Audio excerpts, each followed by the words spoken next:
ladies and gentlemen. Table topics is an impromptu situation where you speak and I see somebody lost their paperwork on the floor. Now, how many table topics do you think you've heard tonight? A lot of people think they actually heard 5 table topics tonight. Well, they're wrong.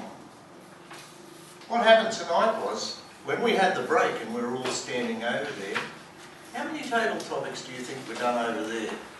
Through people just mentioning something, and then other people expanding on it, and then even further, someone else came in and expanded on it again. It was all impromptu. None of it was organised. So it's a good possibility that you heard 30 table topics tonight.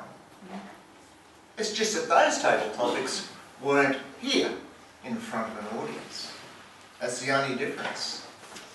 Just think about that. So the uses of impromptu speaking, the uses of table topics, I use them in my business quite regularly. What I do now, and I rather enjoy it, I've got into salesmanship. And I'm learning the fine arts of actually going out and cold calling. In other words, I turn up at a customer's door or a potential customer's door.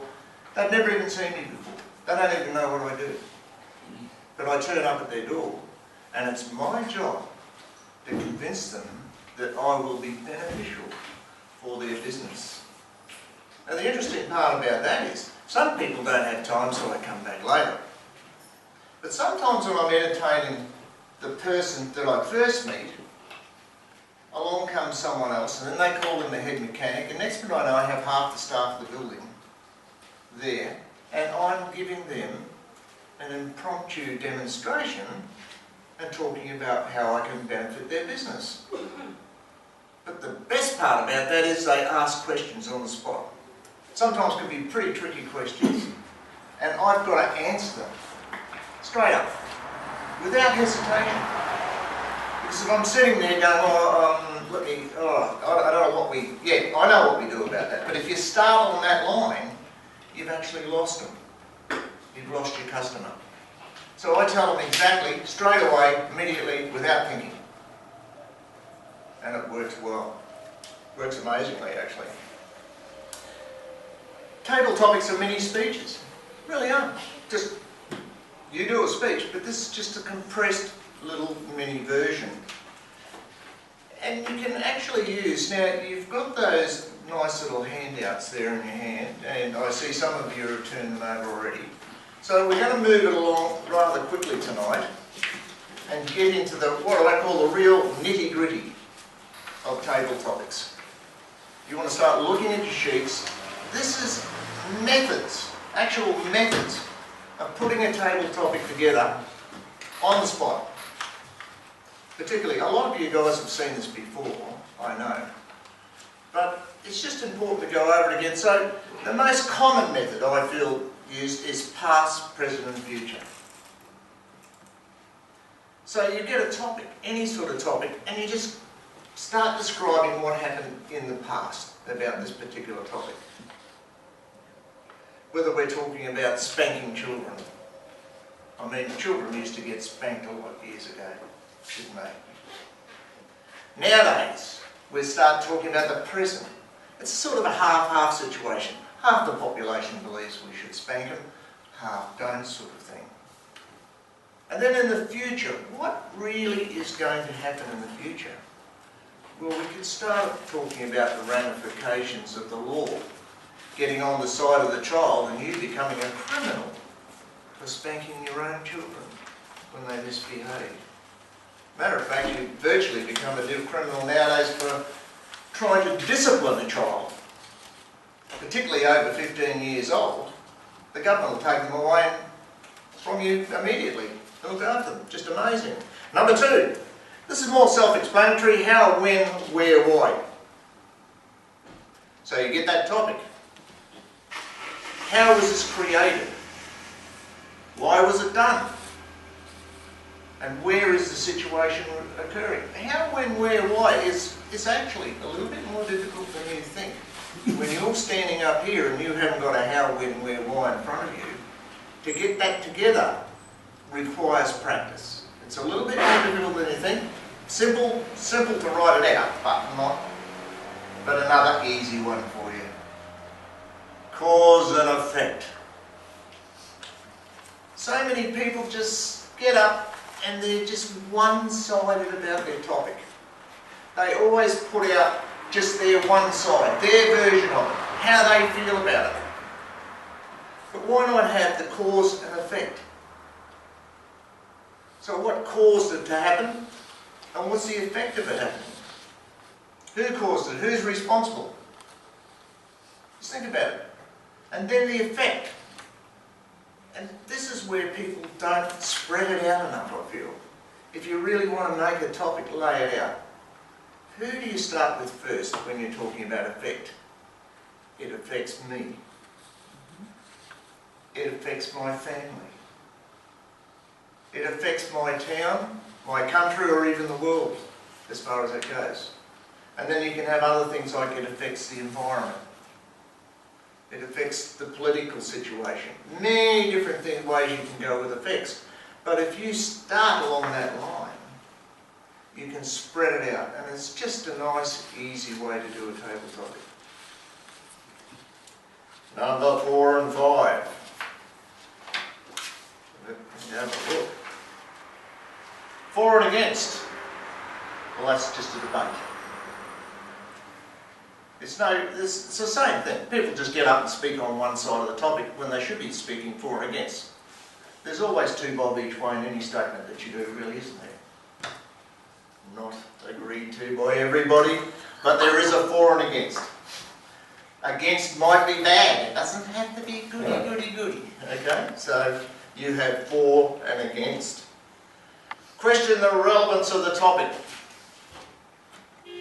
It's a little bit like getting up and saying, what a stupid question that was. Who invented that one? Why should I even stand up here and speak about that? I'll tell you why I shouldn't speak about that. And away you go. So you're really questioning the relevance of the topic. Then you become a politician. Well, we've got members here that just know how to be a politician as well. It starts off, can you ask me that question again, please? I want to be sure that what you're asking is really what you're asking. What a good stall for time. The other way is, and too many politicians do it, thank you for asking me that question about blah, blah, blah, blah, blah. And all the time they're thinking of a response. How are they going to avoid this response? Is this topic going to, well, you can even try past, present and future. In the past, was this topic ever relevant? Ladies and gentlemen, it's a useless topic in the past. It has no relevance at all. In the present, I feel for anybody involved in this in the present. And nobody knows what the future holds. But you can keep on like a politician forever and never answer the question, essentially. And I love people who do it. Then you can twist the topic, absolutely twist it, to suit what you want. You can ask me about a hen laying an egg, and I could probably talk about a butterfly in China that don't lay eggs. So you can move along, you can twist any topic you like to what you suit, how you feel about it. That'll work great. How's our time going, Mr. Klein? 1 minute to green light. 4 minutes. Okay. So, really, that's essentially, I want to move on to evaluation methods next too, because I think tonight we need to move on as quick as possible. So, turn your pages over to the white page behind table topics. Does everybody feel that these table topic methods are valid? And are there any other methods that somebody would like to highlight? Just before I go on. Do you grasp the methods?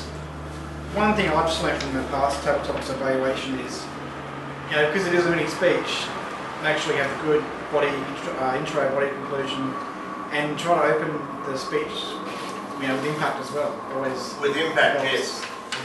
Well, I'm kind of not working on delivering a speech tonight. I'm just working on a method too. Yes, sir. Tell stories. Tell personal stories. Tell personal stories. Very good point, because we know ourselves better than anybody else. And I tell you now, I'm interested in you and what you do rather than anybody else. And the most amazing thing is that when you're delivering an impromptu speech about yourself, so many people hop up and think they're boring people. Well, I can tell you different. It doesn't happen like that. Everybody is interested in what you do. Every time. So just get up and talk about yourself. Thank you, Keel. Valid point. Anybody else? Right, we can move on to the table topics evaluation, which is on the white page.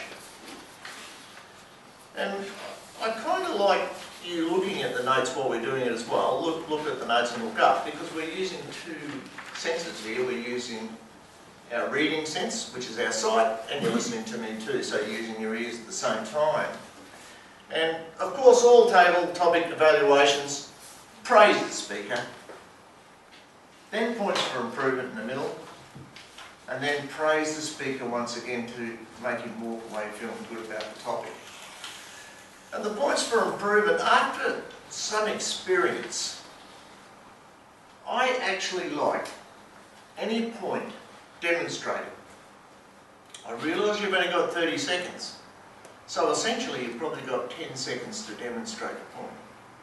Whether it be an opening not loud enough, or just give a hint as to how to change the opening to make it more interesting or to feed into your story.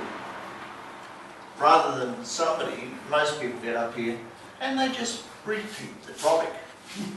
So don't repeat the topic. Get into something, add a bit of air of mystery if you can in the opening, and away you go. It'll work well. I also would like to say that those methods for creating table topics, I just thought about it, are also methods for creating speeches at the same time. They'll work well with speeches. Any of those methods there will go great with a speech. You can work with those as a speech. Right, methods for evaluation. Really concentrating on a few points. Just select a few points and work each evaluation with those few points only.